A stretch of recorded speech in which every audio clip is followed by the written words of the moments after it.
Te saludo con mucho gusto, Ivonne, ¿cómo estás? Pablo, muy buen día. Agradecida por esta conversación. Pues fíjate que hay muchas dudas, hay muchas preguntas también sobre el impacto, incluso en trabajadores, en empleadores, sobre esta medida. Pero bueno, la primera pregunta es clave. ¿Qué beneficios va a traer esta reducción para la salud, para la productividad y sobre todo para la calidad de vida de los trabajadores en México? Mira, sin duda es una iniciativa interesante en términos de su enfoque.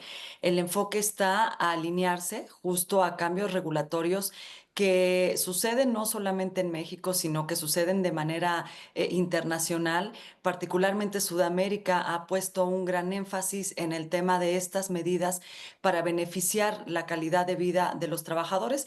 Se habla también de cómo mejorar la productividad dentro de los espacios de trabajo y esto, pues, sin duda tiene que ver con que México, y es un dato bien conocido, tiene el número de horas trabajadas más significativo, ¿no? De los países que integran la OCDE, por ejemplo. Entonces, eh, Recording in progress. hablamos de un tema, sí, de mejora en calidad de vida, también un tema de que las personas, todos los colaboradores pudieran tener un mayor equilibrio entre la parte personal y la parte profesional, pero sin duda la implementación de esta medida, pues claro que tiene sus desafíos y por supuesto, también entendiendo que es una medida, a mí me parece, y esta es una opinión particular, que tiene un enfoque mucho más político, un enfoque mucho más orientado a poder entrar a estos marcos regulatorios, a ir en esta línea de lo que sucede a nivel internacional, pero hoy de manera estructural. Las propias organizaciones tienen muchos desafíos porque no están garantizando ese bienestar dentro de los espacios de trabajo. Claro, claro, Ivonne, tienes mucha razón, digamos, en lo que comentas. ¿Qué sectores económicos se verían más beneficiados o más afectados con, digamos, con esta nueva medida de reducir a 40 horas? Y también, por ejemplo, se habla de que empresas, pymes, digamos, las pequeñas y medianas empresas, pues se verían también muy afectadas por esta medida. ¿Es viable aplicar esta medida en las pymes? Mira, hace un segundo escuchaba este comentario coloquial, pero un comentario que es importante en términos de esta medida y es, ¿qué pasa si la aplicamos de un jalón o no la aplicamos de esta manera? Me Ujú. parece que aquí lo interesante del discurso, de lo que estamos escuchando, es que es una implementación escalonada, ¿no? Entonces, no es algo que veremos en un año, en 2 años, es algo que se propone para el 2030.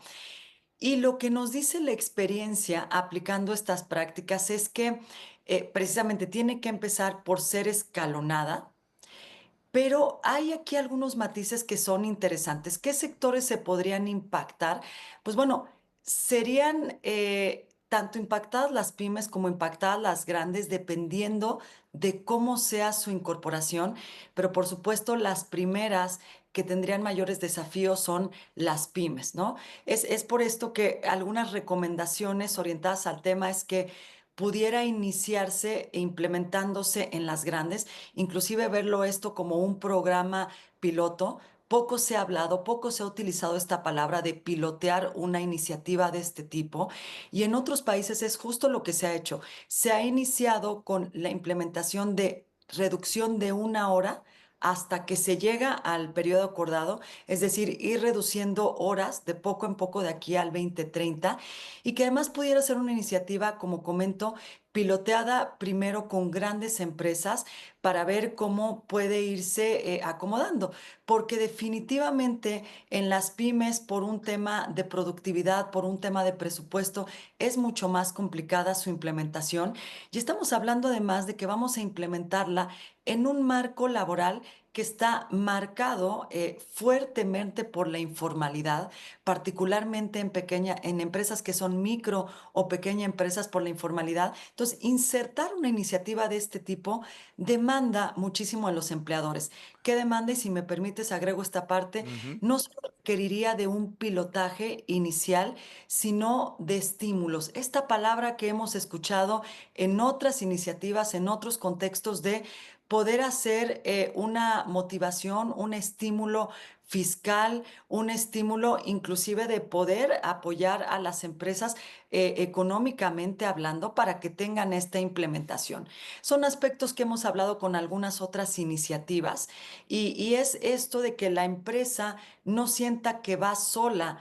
Es un abordaje tripartita, es un abordaje donde la empresa no siente que tiene que ir absorbiendo todo esto, ¿no? Entonces, eso sería de entrada algo muy importante.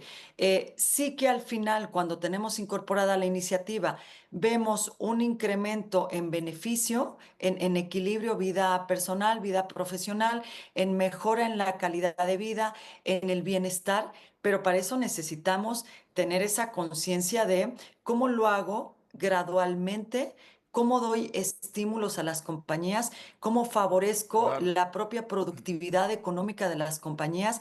Y hoy estamos hablando de un mercado mexicano que trae muchas iniciativas que tiene que absorber, que las Ujú, empresas no están preparadas para absorberlos, que inclusive pudiéramos hablar de una sobredemanda en este momento de por incorporar supuesto. algunas iniciativas, ¿no? Entonces, en fin, todo eso sumaría que las empresas lo puedan adoptar de una mejor manera. Y bueno, en este caso y todo lo que nos comenta, los que nos comenta Sibón, ¿podría haber incluso reducción en los salarios en caso de la implementación de esta medida y también pues una reducción en la contratación, incluso si se aprueba?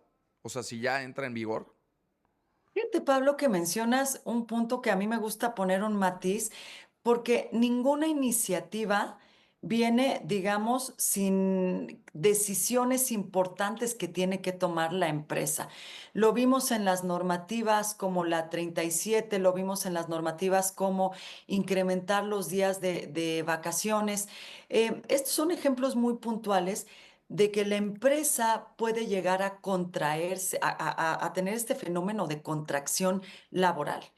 Cuando tú le pides un cambio y sobre todo un cambio que tiene que ser como muy de momento, que tenemos que pensar en cómo acomodar los horarios, que tenemos que pensar en cómo algunas personas, sobre todo en ciertos sectores, ¿no? Pienso en sectores como el retail, pienso en sectores como la manufactura. Cuando pedimos estos cambios, le estamos diciendo también a la organización, tienes que tomar nuevas medidas salariales, tienes que tomar nuevas medidas en términos de contratación. Generalmente las compañías tienden a disminuir la contratación porque tienen que ver cómo hacer efectivo el presupuesto y las horas trabajo con estas nuevas iniciativas. Ley de outsourcing, también ley de subcontratación. ¿Qué fue lo que nos trajo, por lo menos en los primeros 2 años de acomodo de estos cambios legislativos? Pues una disminución en nivel de contratación. Insisto en que en un mercado como el mexicano, que tiene casi el 60% de su actividad económica laboral en la informalidad, pues tenemos que pensar en que lo primero es en que no podemos llevar a más personas hacia la formalidad, aunque es un mandato, que sea una invitación que se ha dado a nivel legislativo, pero no las podemos llevar. O lo segundo que tenemos es la disminución en términos de contratación.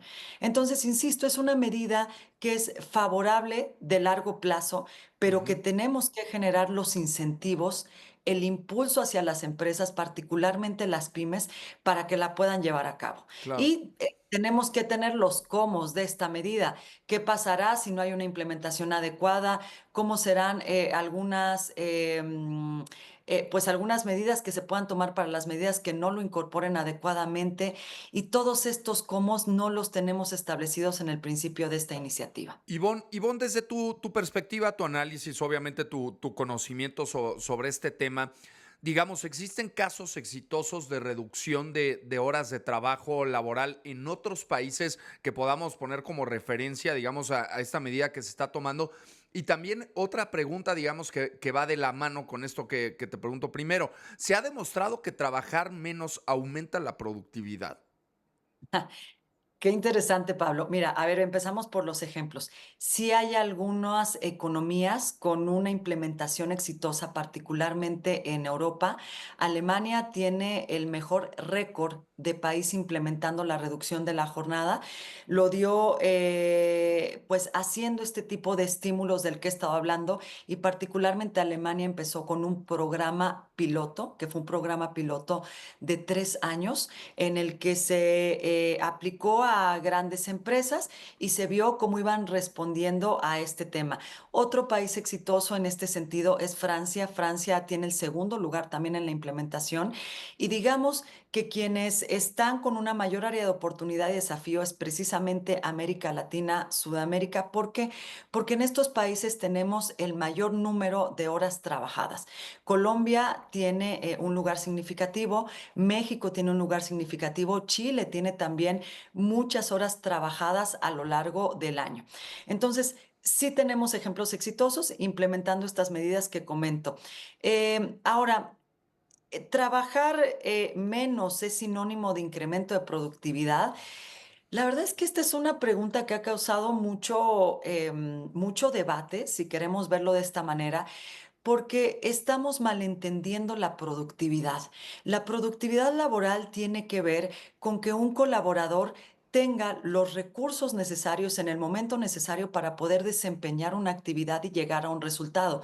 Si nosotros consideramos que un trabajador está, por ejemplo, en el marco de la informalidad y no tiene prestaciones de ley, no tiene los recursos a nivel organizacional, no tiene una cultura que impulse, que pueda trabajar de cierta manera para alcanzar la productividad, por supuesto que estas iniciativas nos quedan un poco, voy a utilizar una palabra coloquial, pero nos quedan un poco cojas, ¿no? Para poder dar los resultados que se quieren.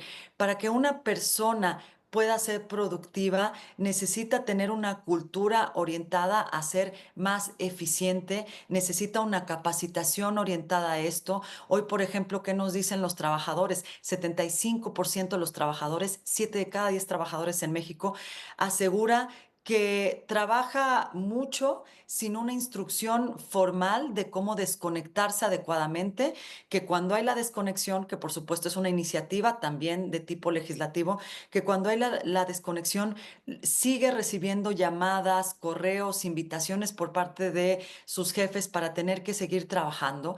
Entonces, la productividad, para que se logre de una manera indicada, no solo implica que disminuyamos las horas. Eso nos va a llevar a que pueda llegar a casa y que pueda tener a lo mejor un equilibrio Claro. diferente. Pero estamos hablando de horas transporte, que en México resulta de una complejidad particular.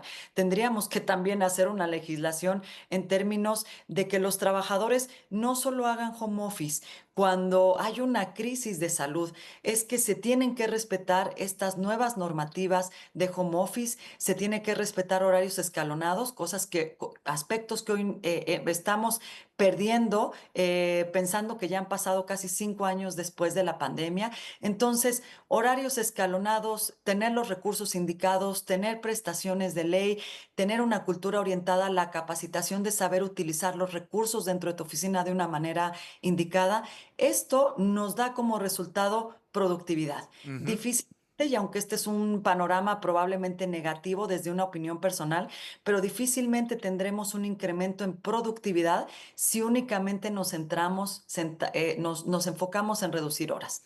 Tiene que haber un balance económico, tiene que haber mayor inversión en las empresas y tiene que haber una cultura de utilizar los recursos de manera eficiente para poder aumentar la productividad. Pues agradecemos muchísimo tu análisis sobre este tema, maestra Ivonne Vargas, representante para Latinoamérica de The Workforce Institute y también responsable del Observatorio de Investigación del Instituto de Ciencias de Bienestar Integral de Tech Milenio. Te agradezco, Ivonne. Muy buenos días. Te agradezco, Pablo. Excelente día.